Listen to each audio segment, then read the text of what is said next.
内葉サラダの万華鏡車輪眼、その動力の詳細を大体予想。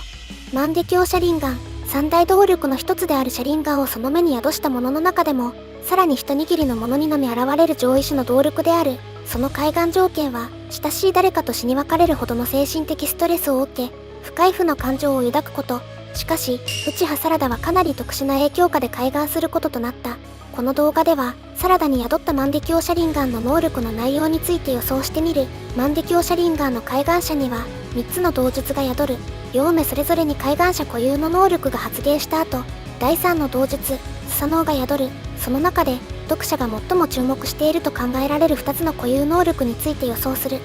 このチャンネルでは、ナルトやボルトを他にはない視点で深掘りしていきます。新たな発見や面白さにつながると思いますので、ぜひチャンネル登録をお願いします。サラダの万華鏡車輪眼は、他の開眼者のもの以上に特別な目である可能性がある。開眼のきっかけとなった人物が運命の得意点であるからだ。エイダの真術。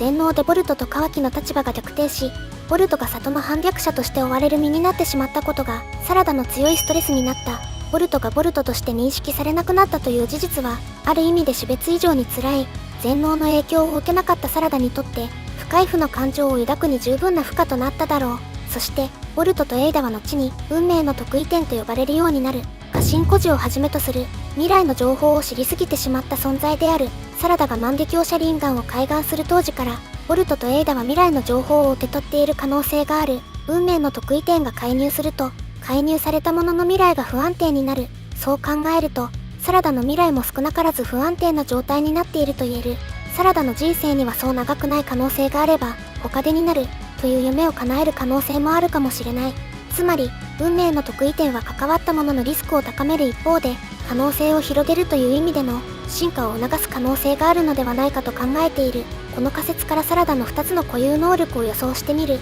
万華鏡車輪眼の動術の名前にはこれまで日本に伝わる神々の名前が用いられている。そしてこれまで登場した固有能力の傾向から考えた結果、このような実名の候補が挙げられた。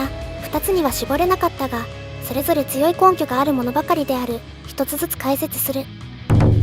内葉サラダ、彼女の名前の由来を考えたことがあるだろうか。サスケのさ、さくらのら、だは何だろうと考えた人もいるかもしれない。サラダの名前はヒンドゥー教の神であるサラスバティをヒントにしているのではないかと個人的に考えている。それでもだが何なのかわからないと一見思うだろう。実はこのサラスバティの別名がサラダなのである。勉学や芸術など知を司る神として伝えられているという点も、勉学でトップの成績を持つサラダとの関連性を感じさせる。そしてこのサラスバティが日本に伝わった際の名前が弁財天だった。個人的にこの神の名前がサラダの動術の名前として用いられるのではないかと考えている。しかし少し懸念点がある。この弁財天という神は水の神としても伝わっている。これまで登場してきた神の名前を持つ術には、その神の支配するものや言い伝えと関連する効果を有している場合が多い。弁財天という名前を持つ術が生まれた場合、下等忍術を得意とする内葉一族のイメージとは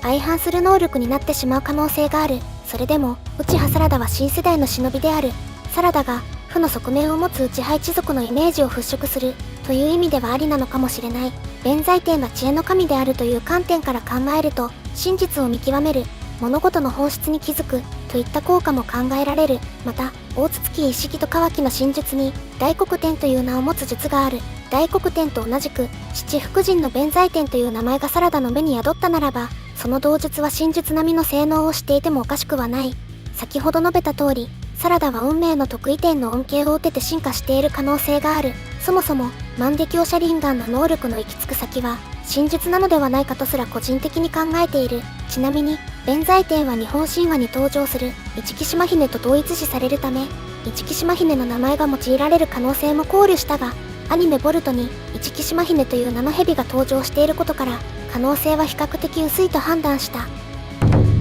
吉祥天とはヒンドゥー教の神であるラクシュミーが仏教に取り入れられた際の名称。ラクシュミーはボルトとの関係があるビシュヌの妻とされている女神である。先ほど紹介したサラスバティはラクシュミーと混同されることが多かったとされる。よってサラダのモデルはこの2柱が有力だと考えられる。吉祥天という名前もサラダの動術の名前として使われる可能性がある。またサラダの万華鏡車輪眼の模様には太陽がモチーフになっているという説がある。この可能性も十分にあるが、個人的にはもう一つあると考えている。サラダの芽はハスの花を表しているのではないだろうか。ハスの花といえば七条天が載っている花であり、仏教のシンボル的な花として親しまれている。ラクシュミーの絵画を見てもわかりやすい。七条天同様、エンデの上に乗っているだけでなく、エンデの衣に身を包んでいる。エンデの色をした肌を持ち、そしてレンゲの目を持っているという特徴も持っている。サラダとラクシュミー、ハスの花の3つからは非常に強いつながりを感じさせるのである。こうしたサラダの万華鏡車輪眼との関係性の高さも、七条天という術の名前を候補にした理由となっている。七条天は幸福、富を表す神だとされていることから予想が少し難しいが、目視した対象の運命を左右する能力になるのかもしれない。実際に、イザナギやイザナミといった運命を変える、または決める術というのも内派一族の術として存在しているため、決してありえない効果ではない。既存の道術がサラダに宿る可能性も捨てきれない。その中でもアマテラスを会得する可能性はかなり高い。その理由は主に2つある。1つ目は近親者に宿った道術にある。アマテラスはサラダの父親であるサスケにはもちろん、叔父にあたるイタチにも宿っている道術の中でも代表的な能力である。またアマテラスは特殊な性質変化、円遁に分類される基礎的な術でもある。サスケのもう片方の道術である円遁、角土はアマテラスによって生じた黒影をコントロールする効果を持つ。幾度となく内派一族と交戦した千手扉間もこの術を扱う人物を見た経験があるという。万華鏡車輪眼を開眼した者はわずかであるため例は少ない。道術が遺伝する根拠となる情報も現状明かされていないが、その中でも円遁を扱えるようになる確率は比較的高いと言える。もう一つの理由はアマテラスのサラダとの関連にある。サラダの万華鏡車輪眼の模様は太陽を連想させるものとして読者の間でも様々な考察がなされている。アマテラスという術の名前の由来であると考えられる。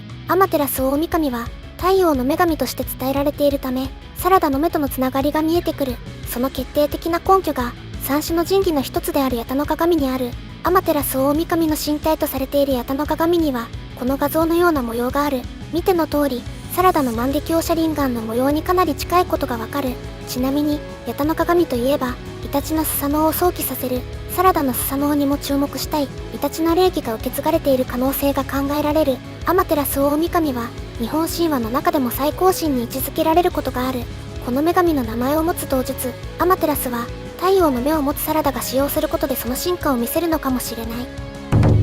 思い金は先ほどのアマテラス大神と関わりの深い日本神話の神。これまで登場した車輪眼の道術の名前の傾向からアマテラス大神に近い関係を持つ神々の名前からヒントを得ていると考えられる。そのため思い金という神の名前が新たな道術の名前になる可能性は高い。知恵の神であり八百万の神を導いてアマテラス大神を天の岩戸から外へ出したという伝説もある。太陽の神であるアマテラス大神を外へ出したことで暗闇に包まれた世界を再び明るくするに至った。サラダは弁学の実績を持ちつつ里の人々を導く火影を目指している。思い金はサラダにぴったりの神なのではないだろうか。またアマテラス大神と思い金の関係はボルトとサラダの関係に近いものを感じさせる。ボルトは美月が太陽と表現するほどの輝きを放つ木の葉の里の者にとって大切な存在だった。しかし第2部19は現在のボルトは里の反逆者という汚名を着せられている。さらには未来に関する多くの情報を受け取ってしまったことで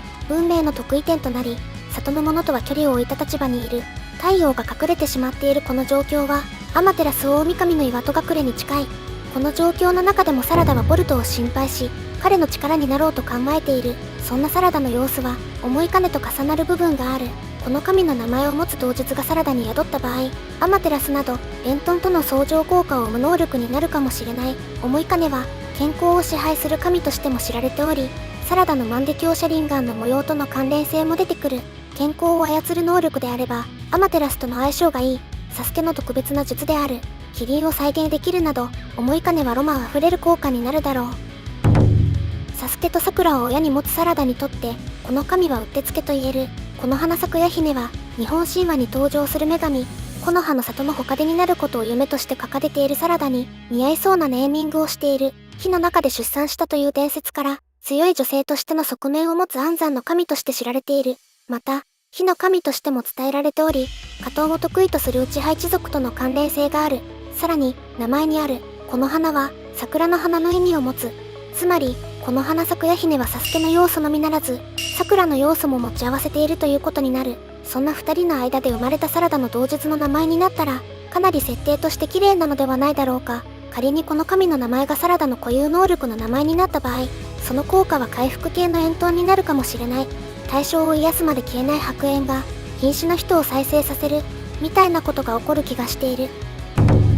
この術からは、サラダが扱えるようになる可能性として少し薄くなってくるが、根拠がないわけではないので紹介する。ことは松神とは、内葉止水の両目に宿った究極幻術の一つ。幻術をかけた対象を自覚させることなく操ることができる。人格を変えてしまうことに近い。しかし、この術を柱間細胞を持たない体で使用する場合は、再使用までに十数年という時間がかかる。イタチは止水からもらった目を使い、木の葉を守れという内容の幻術を操られていた自分にかけたことで自由になった。このことは松神をサラダが使用したのではないかという説が読者の間で囁かれている。レイダの真術。全能が発動した当時、サスケはサラダの開眼した万華鏡車輪眼を見てサラダを信じる結論に至った。実は目の合ったこの瞬間にサスケはサラダによるボルトを助けてという究極幻術を受けていたのではないかという内容である。しかしこれには問題点が2つある。まず第一に、仮にサラダがこと天津神を使用したのだとすれば、しばらくその目は使えなくなるはずである。この問題点に関しては、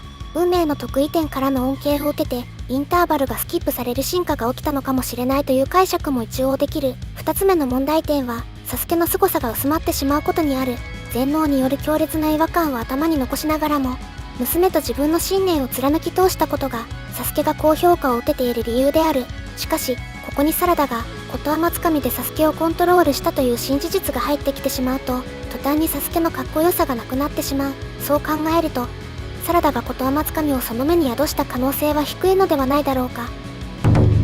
最後に、カムイがサラダの目に宿る可能性について考えてみる。この術がサラダの目から飛び出す可能性も、かすかに残っている。カムイは読者の間でも人気で、ボルト第2部が始まった現在でも最強の同術として語られている。サラダの万華鏡車輪眼に最も期待されている能力である。内葉帯人の右目、畑かかしの左目に宿ったこの同術は、時空間移動能力の一つ。同名ではあるが、左右で少しずつ異なる効果を持つ。右目は自身や触れた対象を独自の異空間に移動させる効果を持ち、回避に優れていた。そしてサラダがカムイを使えるようになるかすかな理由は、かかしの左目にあった。ボルト第2部19は現在、展開されている物語の内容は何かと、ナルトでの風影奪還任務との関連性を思わせる場面や設定が多い。そんな風影奪還任務で、かかしが奥の手として初めて見せた同術がカムイだった。目視したデイダラの腕を空間ごと消し飛ばし、ガーラ救出の機械を作り出した。現在サラダは、三代目風影を彷彿とさせる自頭を扱う人真珠、竜と交戦している。この戦いでサラダが奥の手として万華鏡車輪眼を発動した場合、使用する同術はカムイかもしれない。ここでも、ナルトとボルトがリンクするのかが、第2部20話以降の見どころになるだろう。ここまで、サラダの万華鏡車輪眼に宿る固有の能力に関する予想を紹介してきた。何か気づいたことがあれば嬉しい。もしかしたら、この動画を見ている方々の中でも、サラダの能力について考えたことがある人がいるのではないだろうか。ぜひ、コメントでその考えを教えてほしい。本動画に関する感想も待っている。以上が、内葉サラダの万華鏡車輪眼の動力の予想である。今回、サラダの万華鏡車輪眼の動力の予想と題して考えを紹介した。しかし内葉サラダは、万華鏡車輪眼止まりの忍びではない。サスケも真術、全能の発動後に、ボルトやサラダでなければ対処できない何かが起きていると直感している。サラダがボルトに並ぶ特別な存在であることは確かである。サラダもサスケのように、永遠の万華鏡車輪眼、さらにはリンネガンなど、最上位の動力を目指すことになるだろう。大筒木をはじめとする敵のレベルが上がっていく中で、それに負けじとサラダが真術を体得してしまう可能性もある。万華鏡車輪眼の同術に限らず、サラダがこれから得する能力を予想する上でも、本動画は参考になり続けるものになると思っている。リンネガンの固有能力や真術、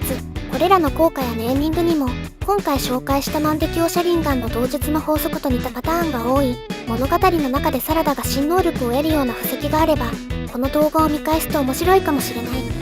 ここまでの内容は、個人的な妄想を多分に含んでいます。多めに見ていただけますと幸いです。今回の動画に関する感想や意見がありましたら、コメントで教えていただけると嬉しいです。もしこの動画が面白いと思ったら、高評価とチャンネル登録をお願いします。ご視聴ありがとうございました。